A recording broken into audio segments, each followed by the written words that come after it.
दोस्तों नमस्कार, ये है मार्गदर्शन फॉर सिविल सर्विसेज। मैं अनुराग चौधरी। दोस्तों, घटना चक्र सामान्य अध्ययन पूर्वावलोकन श्रृंखला के अंतर्गत इस वीडियो में प्रस्तुत है भारतीय राज्य व्यवस्था एवं शासन से संबंधित महत्वपूर्ण प्रश्न जो आपके आगामी परीक्षाओं के लिए बहुत ही उपयोगी है। इस वीडियो में हम विधानसभा एवं विधान परिषद से संबंधित महत्वपूर्ण प्रश्नों को कवर करेंगे। तो आइए शुरू करते हैं। घटना चक्र सामान्य अध्ययन पूर्वावलोकन श्रृंखला के अंतर्गत भारतीय राज्य व्यवस्था से संबंधित महत्वपूर्ण प्रश्न। पहला प्रश्न है दोस्तों, भारतीय संविधान के अनुसार राज्यों की विधायिका में शामिल है क्या? विधान परिषद एवं राज्यपाल, विधानसभा एवं विधान परिषद, विधानसभा एवं राज्यपाल, या फिर राज्यपाल, विधानसभा और विधान परिषद जहां इसका अस्तित्व है। तो इन कूटों में से इस प्रश्न का सही उत्तर चुनना है। तो सही उत्तर हो जाएगा दोस्तों विधानसभा एवं राज्यपाल तथा राज्यपाल, विधानसभा और विधान परिषद जहां इसका अस्तित्व है। 3 और 4 आपके सही हैं। ऑप्शन सी सही उत्तर हो जाएगा। कैसे? तो आप जान लीजिए। अनुच्छेद 168 के अनुसार राज्यों की विधायिका में राज्यपाल, विधानसभा और विधान परिषद जहां इसका अस्तित्व है ये शामिल होते हैं। तो आप जान लीजिए, जिन राज्यों में विधान परिषद नहीं है उनके संदर्भ में तीसरा कथन जो है सही है, जबकि जिन राज्यों में विधान परिषद है उनके संदर्भ में चौथा कथन सही है। तो याद रखिएगा, जिन राज्यों में विधान परिषद नहीं है वहाँ पर राज्यों की विधायिका में विधानसभा और राज्यपाल शामिल होते हैं, जबकि जिन राज्यों में विधान परिषद है वहाँ पर विधानसभा, विधान परिषद और राज्यपाल शामिल होते हैं। अगला प्रश्न है दोस्तों, भारत में राज्य विधान पालिकाओं यानी स्टेट लेजिस्लेटिव का उच्च सदन कौन सा होता है? तो सही उत्तर है विधान पालिका परिषद। दोस्तों, विधान परिषद या विधान पालिका परिषद जो है वो राज्य विधान पालिकाओं का उच्च सदन होता है। और अनुच्छेद 168(2) के अनुसार जहां किसी राज्य के विधानमंडल के 2 सदन हैं वहां एक का नाम विधान परिषद और दूसरे का नाम विधानसभा होता है। इसमें विधान यानी विधान पालिका परिषद उच्च सदन तथा विधानसभा निचला सदन होता है। अगला प्रश्न है दोस्तों, राज्य विधान परिषद का प्रावधान भारतीय संविधान के किस अनुच्छेद में रखा गया है? तो सही उत्तर है राज्य विधान परिषद का प्रावधान दोस्तों अनुच्छेद 171 में है। राज्य विधान परिषद का प्रावधान यानी विधान परिषदों की संरचना भारतीय संविधान के अनुच्छेद 171 में है। अनुच्छेद 171(1) के अनुसार राज्य की विधान परिषद के सदस्यों की कुल संख्या उस राज्य की विधानसभा के सदस्यों की कुल संख्या के 1/3 से अधिक नहीं होगी, लेकिन किसी राज्य की विधान परिषद के सदस्यों की संख्या किसी भी दशा में 40 से कम नहीं होगी। वर्तमान में 6 राज्य देखिए, कर्नाटक, उत्तर प्रदेश, महाराष्ट्र, बिहार, आंध्र प्रदेश और तेलंगाना में विधान परिषदें हैं। अनुच्छेद 170 में विधानसभाओं की संरचना, अनुच्छेद 172 में राज्यों के विधानमंडलों की अवधि और अनुच्छेद 173 में राज्य के विधानमंडल की सदस्यता के लिए अर्हता वर्णित है। अगला प्रश्न है दोस्तों, राज्य में दूसरे सदन की स्थापना या उसे रद्द करने से संबंधित कौन सी विधि सही है? तो सही उत्तर हो जाएगा संबंधित राज्य की विधानसभा द्वारा पूर्ण बहुमत से पारित प्रस्ताव और संसद से पारित विधि के द्वारा राज्य में दूसरे सदन की स्थापना या उसके रद्द करने के लिए जो है उपबंध किया जाता है। आप जान लीजिए, संविधान के अनुच्छेद 169(1) के अनुसार राज्य में दूसरे सदन यानी विधान परिषद की स्थापना या विघटन संसद विधि के द्वारा तब कर सकती है जब संबंधित राज्य की विधानसभा इस आशय का संकल्प सदन की कुल सदस्य संख्या के बहुमत और उपस्थित तथा मत देने वाले सदस्यों के 2/3 बहुमत से पारित कर दे। तत्संबंधी विधि को संसद साधारण विधेयक की भांति सामान्य बहुमत से पारित कर सकती है और अनुच्छेद 169(3) के तहत ऐसी विधि अनुच्छेद 368 के प्रयोजनों के लिए इस संविधान का संशोधन नहीं समझी जाएगी। अगला प्रश्न है दोस्तों, निम्नलिखित में से किस विधायी सदन को समाप्त किया जा सकता है? राज्यसभा, विधानसभा, लोकसभा या विधान परिषद? तो सही उत्तर है विधान परिषद को दोस्तों समाप्त भी किया जा सकता है। अगला प्रश्न है, भारत के किसी राज्य में विधान परिषद का सृजन अथवा उसकी समाप्ति की जा सकती है, कैसे? आपको बताना है। तो सही उत्तर हो जाएगा राज्य विधानसभा के तत्संबंधी संकल्प पारित करने पर संसद द्वारा किसी राज्य में विधान परिषद का सृजन अथवा उसकी समाप्ति की जा सकती है। अगला प्रश्न है, भारतीय संविधान के निम्नलिखित में से किस अनुच्छेद के अंतर्गत विधानसभा को विधान परिषद का सृजन करने का प्रस्ताव पास करने की इजाज़त मिलती है? तो सही उत्तर क्या हो जाएगा? अनुच्छेद 169 यानी अनुच्छेद 169। दोस्तों अनुच्छेद 169 के अंतर्गत विधानसभा को विधान परिषद का सृजन करने का प्रस्ताव पास करने की अनुमति मिलती है। अगला प्रश्न है, भारतीय संविधान के निम्नलिखित अनुच्छेदों में से किस एक के अंतर्गत विधान परिषद की स्थापना या समाप्ति की व्यवस्था की गई है? और ये प्रश्न बार बार पूछा गया है। आर्टिकल 169 यानी 169 में विधान परिषद की स्थापना या समाप्ति की व्यवस्था की जो है उसका प्रावधान किया गया है। राज्यों में विधान परिषद के सृजन के लिए संविधान के किस अनुच्छेद में वर्णित प्रक्रिया को अपनाया जाता है? तो उत्तर है अनुच्छेद 169 में वर्णित प्रक्रिया को। अगला प्रश्न है दोस्तों, देखिए, राज्य विधान परिषद के उत्साधन के लिए राज्य विधानसभा द्वारा संविधान के अनुच्छेद 169 के अंतर्गत स्वीकृत संकल्प के बारे में कौन सा कथन सही है? तो इसमें दोस्तों राज्य विधान परिषद के उत्साधन के लिए जो है सही उत्तर इसमें से हो जाएगा, केंद्र सरकार पर कोई बाध्यता आरोपित नहीं करता कि वह संसद में विधि निर्माण हेतु कार्रवाई करे। तो सही उत्तर ऑप्शन बी हो जाएगा। और आप जान लीजिए, राज्य विधान परिषद के उत्साधन के लिए राज्य विधानसभा द्वारा संविधान के अनुच्छेद 169 के अंतर्गत स्वीकृत संकल्प केंद्र सरकार पर कोई बाध्यता आरोपित नहीं करता कि वह संसद में तत्संबंधी विधि निर्माण के लिए कार्रवाई करे। अगला प्रश्न है, निम्नलिखित कथनों पर विचार कीजिए। पहला कथन है कि भारत में किसी राज्य की विधान परिषद आकार में उस राज्य की विधानसभा के आधे से अधिक बड़ी हो सकती है। दूसरा है, किसी राज्य का राज्यपाल उस राज्य की विधान परिषद के सभापति को नाम निर्देशित करता है। तो सही उत्तर क्या हो जाएगा? दोस्तों न तो एक न तो दो, दोनों ही कथन आपके सही नहीं हैं, क्योंकि आप जानते हैं अनुच्छेद 171 के अनुसार विधान परिषद की सदस्य संख्या उस राज्य की विधानसभा के सदस्यों की कुल संख्या के 1/3 से अधिक नहीं होगी, लेकिन किसी भी दशा में 40 से कम नहीं होगी। और अनुच्छेद 182 के अनुसार विधान परिषद के सभापति और उपसभापति का निर्वाचन विधान परिषद के द्वारा किया जाता है। दोनों ही कथन आपके गलत हैं। अगला प्रश्न है दोस्तों, उत्तर प्रदेश की विधान परिषद में राज्यपाल द्वारा कितने सदस्यों को मनोनीत किया जाता है? तो उत्तर है कुल सदस्यों का 1/10।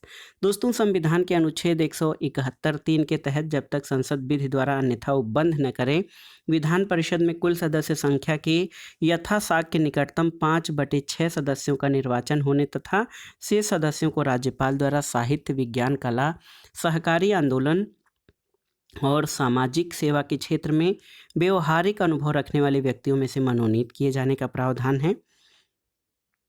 राज्यों में विधान परिषदों की वर्तमान संरचना अनुच्छेद 171(2) के तहत संसद द्वारा बनाई गई विधि यानी लोक प्रतिनिधित्व अधिनियम 1950 और धारा 10 तथा अनुसूची 3 के प्रावधानों के अनुरूप किया गया है। और इसी के तहत अविभाजित उत्तर प्रदेश की विधान परिषद के कुल 108 सदस्यों में से 12 सदस्य यानी 1/9 भाग राज्यपाल द्वारा मनोनीत किए जाते थे। विभाजन के बाद उत्तर प्रदेश पुनर्गठन अधिनियम 2000 जो कि 2004 में यथा संशोधित हुई, उसके द्वारा लोक प्रतिनिधित्व अधिनियम 1950 की अनुसूची 3 में हुए संशोधन के तहत वर्तमान में उत्तर प्रदेश की विधान परिषद के कुल 100 सदस्यों में से 10 सदस्यों यानी 1/10 भाग को राज्यपाल के द्वारा मनोनीत किया जाता है। उत्तर प्रदेश विधान परिषद की कुल सदस्य संख्या 100 के गठन का वर्तमान स्वरूप विधानसभा निर्वाचन क्षेत्र से 38, स्थानीय निकाय क्षेत्र से 36, शिक्षक निर्वाचन क्षेत्र से 8, स्नातक निर्वाचन क्षेत्र से 10 और मनोनीत जो हैं वो कुल 10। इस प्रकार कुल 100 विधान परिषद सदस्य हैं। अगला प्रश्न है दोस्तों, विधान परिषद में मनोनीत सदस्यों की संख्या कितनी होती है? तो सही उत्तर है विधान परिषद में मनोनीत सदस्यों की संख्या आप जान लीजिए, वर्तमान में उत्तर प्रदेश की विधान परिषद के कुल 100 सदस्यों में से 10 सदस्य यानी 1/10 भाग जो हैं वो मनोनीत किए जाते हैं। तो ऑप्शन डी आपका सही उत्तर हो जाएगा, उपर्युक्त में से कोई नहीं।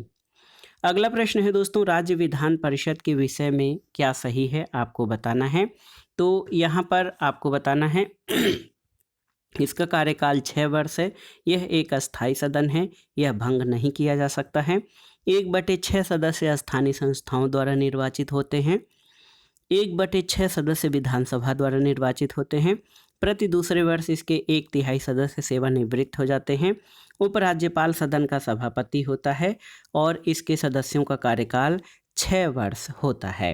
तो इसमें से कौन से कथन आपके सही हैं? आप देख सकते हैं दोस्तों, 2, 3, 6 और 8, 2, 3, 6 और 8 जो हैं इसमें सही कथन हैं। आइए देखते हैं 2, 3, 6 और 8। तो आप जानते हैं दोस्तों, राज्यसभा की तरह विधान परिषद भी एक अस्थायी सदन है, इसे भंग नहीं किया जा सकता। विधान परिषद के लगभग 1/3 सदस्य प्रत्येक दूसरे वर्ष सेवानिवृत्त होते हैं और विधान परिषद के सदस्यों का कार्यकाल 6 वर्ष होता है, आप जान लीजिए। और विधान परिषद में अधिकतम सदस्य संख्या विधानसभा की 1/3 और न्यूनतम 40 हो सकती है। संविधान में अनुच्छेद 169 के तहत किसी राज्य विधानसभा की कुल सदस्य संख्या के बहुमत और उपस्थित और मत देने वाले सदस्यों की संख्या के कम से कम 2/3 बहुमत द्वारा पारित प्रस्ताव पर संसद विधि द्वारा संबंधित राज्य में विधान परिषद के सृजन या समाप्ति का उपबंध कर सकती है। और आप जानते हैं, अनुच्छेद 171(3) के प्रावधानों के तहत विधान परिषद की संरचना इस प्रकार की गई है कि निकटतम 1/3 सदस्य स्थानीय निकायों द्वारा चुने जाएंगे। 1/12 सदस्य न्यूनतम 3 वर्ष से स्नातकों द्वारा निर्वाचित किए जाएंगे। 1/12 सदस्यों को न्यूनतम 3 वर्ष से अध्यापन कर रहे लोग चुनेंगे जो माध्यमिक स्तर से निम्न के नहीं होने चाहिए। और 1/3 सदस्य विधानसभा के सदस्यों द्वारा चुने जाएंगे। शेष सदस्यों का नामांकन राज्यपाल द्वारा किया जाएगा जो कला, साहित्य, विज्ञान, सहकारी आंदोलन और समाज सेवा से जुड़े हों। और आप जान लीजिए कि वर्तमान में विभिन्न राज्यों की विधान परिषदों की संरचना अनुच्छेद 171(2) के तहत संसद द्वारा बनाई गई विधि यानी लोक प्रतिनिधित्व अधिनियम 1950 के धारा 10 और अनुसूचित 3 के प्रावधानों के अनुरूप है। अगला प्रश्न है दोस्तों, राज्य विधान परिषद के सदस्य निम्नलिखित में से किस श्रेणी से नहीं चुने जाते? स्थानीय निकायों, पंचायतों के सदस्य, शिक्षक, स्नातक, उद्योगपति या उपर्युक्त में से कोई नहीं। तो सही उत्तर है उद्योगपति से। आप जान लीजिए कि उद्योगपति श्रेणी से राज्य विधान परिषद के सदस्य नहीं चुने जाते हैं। अगला प्रश्न है, निम्नलिखित में से किसे भंग नहीं किया जा सकता है लेकिन समाप्त किया जा सकता है? तो उत्तर है विधान परिषद। ये देखिए बहुत ही महत्वपूर्ण प्रश्न है दोस्तों। भारतीय संविधान के अनुच्छेद 169 के अनुसार संसद विधि द्वारा किसी राज्य में विधान परिषद के उत्साजन या सृजन के लिए उपबंध कर सकेगी यदि उस राज्य की विधानसभा ने इस आशय का संकल्प विधानसभा की कुल सदस्य संख्या के बहुमत द्वारा उपस्थित और मत देने वाले सदस्यों की संख्या के कम से कम 2/3 बहुमत द्वारा पारित किया हो।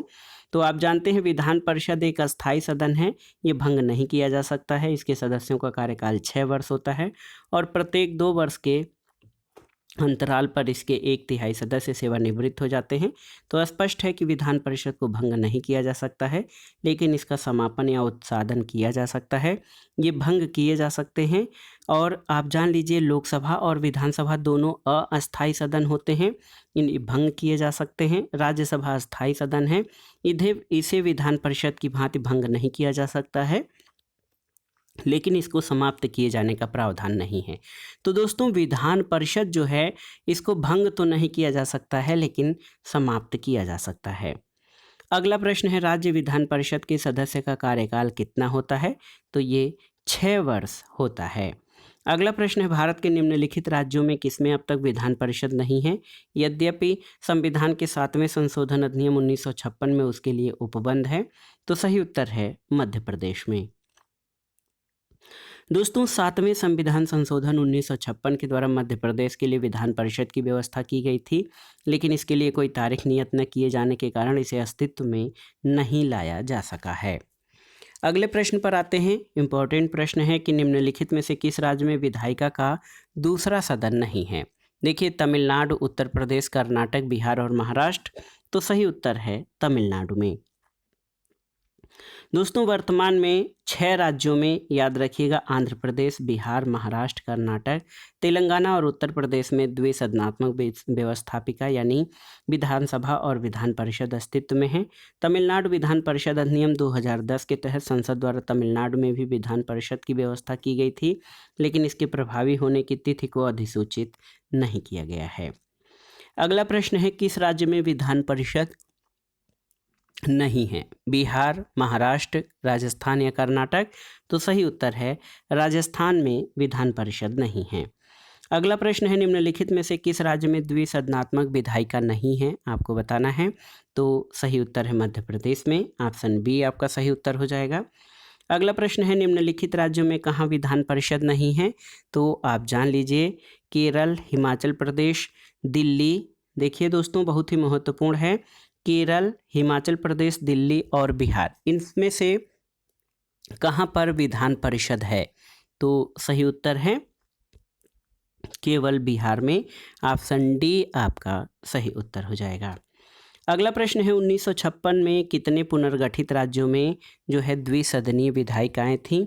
तो आप जान लीजिए, जब 1956 में पुनर्गठन के बाद कुल 14 राज्य थे, उसमें 7 में द्विसदनीय विधायिकाएं थीं। उसमें उत्तर प्रदेश, बिहार, महाराष्ट्र, मद्रास, मैसूर, पंजाब और पश्चिम बंगाल थे। और आप जान लीजिए, जम्मू और कश्मीर में विधान परिषद की स्थापना जम्मू कश्मीर के 1957 में अपनाए गए संविधान के तहत की गई थी। आंध्र प्रदेश में पहली बार विधान परिषद 1958 में स्थापित हुई थी, जिसे 1985 में उत्साहित कर दिया गया और उसके बाद पुनः 2007 में विधान परिषद का गठन किया गया। और आप जान लीजिए, वर्तमान में आंध्र प्रदेश और तेलंगाना सहित कुल 6 राज्यों में द्विसदनात्मक विधायिकाएं हैं। जम्मू और कश्मीर राज्य के 2 संघराज्य क्षेत्रों में विभाजन के साथ यहां विधान परिषद समाप्त कर दी गई है। अगला प्रश्न है, संविधान के अनुच्छेद 170 के अनुसार किसी राज्य की विधानसभा के सदस्यों की न्यूनतम तथा अधिकतम संख्या क्रमशः कितनी हो सकती है? तो 60 और 500। देखिए ऑप्शन डी आपका सही उत्तर हो जाएगा। संविधान के अनुच्छेद 170 के अनुसार प्रत्येक राज्य की विधानसभा उस राज्य में प्रादेशिक निर्वाचन क्षेत्रों से प्रत्यक्ष निर्वाचन द्वारा चुने हुए 500 से अनधिक और 60 से अन्यून सदस्यों से मिलकर बनेगी। लेकिन कुछ राज्यों जैसे सिक्किम विधानसभा में 32, गोवा में 40, मिजोरम विधानसभा में 40, पुडुचेरी संघ राज्य क्षेत्र की विधानसभा में 33 जो हैं इतने ही सदस्य हैं, जबकि कहा गया है कि 60 से कम सदस्य नहीं होंगे विधानसभा में। अगला प्रश्न है, निम्नलिखित में से कौन सा राज्य अनुच्छेद 170 के उस प्रावधान का अपवाद है जिसमें ये कहा गया है कि एक राज्य के विधानसभा के गठन में 60 से कम सदस्य नहीं होंगे? तो सही उत्तर है, ये है सिक्किम। सिक्किम में दोस्तों, सिक्किम विधानसभा में कुल 32 जो है विधानसभा सीटें हैं। अगला प्रश्न है दोस्तों, बहुत ही महत्वपूर्ण प्रश्न है, निम्नलिखित कथनों पर विचार कीजिए। भारत के संविधान में उपबंध है कि प्रत्येक राज्य की विधानसभा 450 से अनधिक सदस्यों से मिलकर बनेगी, जो राज्य में प्रादेशिक निर्वाचन क्षेत्रों से प्रत्यक्ष निर्वाचन द्वारा चुने जाएंगे। दूसरा है कि कोई व्यक्ति किसी राज्य की विधानसभा के किसी स्थान को भरने के लिए चुने जाने के लिए अर्हित नहीं होगा यदि उसकी आयु 25 वर्ष से कम हो। तो बिल्कुल सही है, केवल 2 यानी ऑप्शन बी आपका सही उत्तर हो जाएगा। और आप जान लीजिए दोस्तों, संविधान के अनुच्छेद 170(1) के प्रावधान के अनुसार प्रत्येक राज्य की विधानसभा उस राज्य में प्रादेशिक निर्वाचन क्षेत्रों से प्रत्यक्ष निर्वाचन द्वारा चुने गए 500 से अनधिक और 60 से अन्यून सदस्यों से मिलकर बनेगी। पहला कथन आपका गलत हो जाएगा, लेकिन अनुच्छेद 173(ख) के तहत राज्य विधानसभा के किसी स्थान को भरने के लिए चुने जाने के लिए न्यूनतम 25 वर्ष से कम आयु नहीं होनी चाहिए। तो कथन 2 आपका सही है। अगला है, भारत के किसी राज्य की विधानसभा में अधिकतम कितने सदस्य हो सकते हैं? तो उत्तर है 500 सदस्य हो सकते हैं अधिकतम। भारतीय संविधान के निम्नांकित अनुच्छेदों में से कौन राज्य की विधानसभाओं के निर्वाचन का प्रावधान प्रस्तुत करता है? तो सही उत्तर है अनुच्छेद 170, ऑप्शन ए हो जाएगा। दोस्तों, विधानसभा के सदस्यों के लिए न्यूनतम आयु क्या विहित की गई है? तो याद रखिएगा 25 वर्ष, ऑप्शन बी आपका सही उत्तर हो जाएगा। अगला प्रश्न है दोस्तों, राज्य विधानसभाओं में आंग्ल भारतीय समुदाय के लिए प्रतिनिधित्व का प्रावधान भारत के संविधान के किस अनुच्छेद के तहत किया गया है? तो सही उत्तर हो जाएगा दोस्तों, जब ये प्रश्न पूछा गया था तो उस समय संविधान के अनुच्छेद 333 के अनुसार राज्य के राज्यपाल के विचार में उस विधानसभा में आंग्ल भारतीय समुदाय का प्रतिनिधित्व आवश्यक है, और यदि उसका प्रतिनिधित्व नहीं है तो विधानसभा में उस समुदाय का एक सदस्य नाम निर्देशित कर सकता था। लेकिन आप जान लीजिए अब क्या स्थिति है। आप जान लीजिए 104वें संविधान संशोधन अधिनियम 104वें संविधान संशोधन अधिनियम 2019 के द्वारा इस अवधि को आगे न बढ़ाते हुए इसे निष्प्रभावी कर दिया गया है। अगला प्रश्न है, किस राज्य की विधानसभा की सर्वाधिक सदस्य संख्या है? देखिए, आंध्र प्रदेश, पश्चिम बंगाल, महाराष्ट्र और उत्तर प्रदेश। तो उत्तर प्रदेश है तो विधान परिषद की और विधानसभा की दोनों की संख्या सर्वाधिक है। भारत के सभी राज्यों में विधानसभा के सदस्यों की सर्वाधिक संख्या उत्तर प्रदेश में 403 है। अगला प्रश्न है, निम्नलिखित भारतीय राज्यों में किसकी राज्य विधानसभा में सदस्यों की संख्या अधिक है?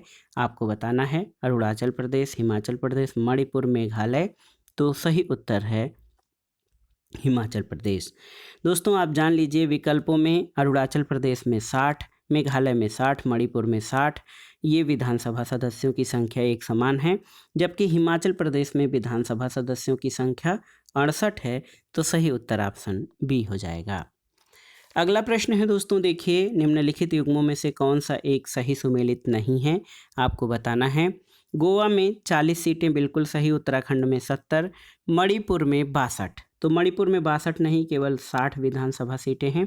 उत्तर प्रदेश में 403। तो ऑप्शन सी आपका सही सुमेलित नहीं है।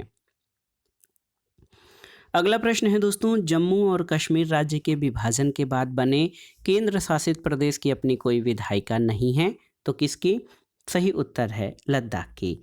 आप जान लीजिए दोस्तों कि जम्मू और कश्मीर पुनर्गठन अधिनियम 2019 के माध्यम से जम्मू और कश्मीर राज्य को दो अलग केंद्र शासित प्रदेशों जम्मू और कश्मीर तथा लद्दाख में विभाजित किया गया है, जिसमें से लद्दाख के पास अपनी कोई विधायिका नहीं है, जबकि जम्मू और कश्मीर के लिए विधानसभा का प्रावधान किया गया है। अगला प्रश्न है, राज्य विधानसभा के निर्वाचन का संचालन कौन करता है? तो सही उत्तर है राज्य विधानसभा के निर्वाचन का संचालन भारत का निर्वाचन आयोग करता है। ऑप्शन सी इस प्रश्न का सही उत्तर हो जाएगा। अगला प्रश्न है, निम्नलिखित में से कौन एक राज्य के विधानमंडल के किसी सदस्य की निर्भरता संबंधी किसी प्रश्न का विनिश्चय करने के लिए अंतिम सत्ता है? तो सही उत्तर है राज्यपाल। याद रखिएगा दोस्तों, किसी राज्य के विधानमंडल के सदस्य के निर्भरता या डिस्क्वालिफिकेशन से संबंधित किसी प्रश्न का विनिश्चय करने के लिए अंतिम सत्ता राज्यपाल होता है। अगला प्रश्न है दोस्तों, विधानसभा के सदस्यों की निर्भरताओं से संबंधित प्रश्नों पर अंतिम विनिश्चय किसके द्वारा किया जाता है? तो उत्तर है राज्यपाल के द्वारा। अगला प्रश्न है, यदि किसी राज्य की विधानसभा का सदस्य या स्पीकर पद त्यागना चाहे तो उसे अपना त्यागपत्र किसे देना चाहिए? तो उत्तर है डिप्टी स्पीकर यानी उपाध्यक्ष को। और आप जान लीजिए संविधान के अनुच्छेद 179 ख के अनुसार विधानसभा अध्यक्ष अपना पद विधानसभा उपाध्यक्ष को संबोधित अपने हस्ताक्षर सहित लेख के द्वारा त्याग सकेगा, और उपाध्यक्ष अपना पद अध्यक्ष को संबोधित अपने हस्ताक्षर सहित लेख के द्वारा त्याग कर सकेगा। अगला प्रश्न है, निम्नलिखित कथनों पर विचार कीजिए दोस्तों। विधानसभा का या विधानसभा के अध्यक्ष यदि विधानसभा का सदस्य नहीं रहता है तो वो अपना पद रिक्त कर देगा, बिल्कुल सही है। और जब कभी विधानसभा का विघटन किया जाता है तो अध्यक्ष अपने पद को तुरंत रिक्त कर देगा, ये सही नहीं है। तो केवल और केवल कथन एक आपका सही है। और आप जान लीजिए दोस्तों, आप देखिए बहुत ही महत्वपूर्ण है कि कथन एक सही है, कथन दो सही नहीं है, क्योंकि संविधान के अनुच्छेद 179 के खंड क के अनुसार विधानसभा का अध्यक्ष या उपाध्यक्ष के रूप में पद धारण करने वाला सदस्य यदि विधानसभा का सदस्य नहीं रहता तो वो अपना पद रिक्त कर देगा। कथन दो सही नहीं है, क्योंकि अनुच्छेद 179 के दूसरे परंतु के अनुसार जब कभी भी विधानसभा का विघटन किया जाता है तो विघटन के पश्चात होने वाले पुनः निर्वाचित विधानसभा के प्रथम अधिवेशन के ठीक पहले तक अध्यक्ष अपने पद को रिक्त नहीं करता है।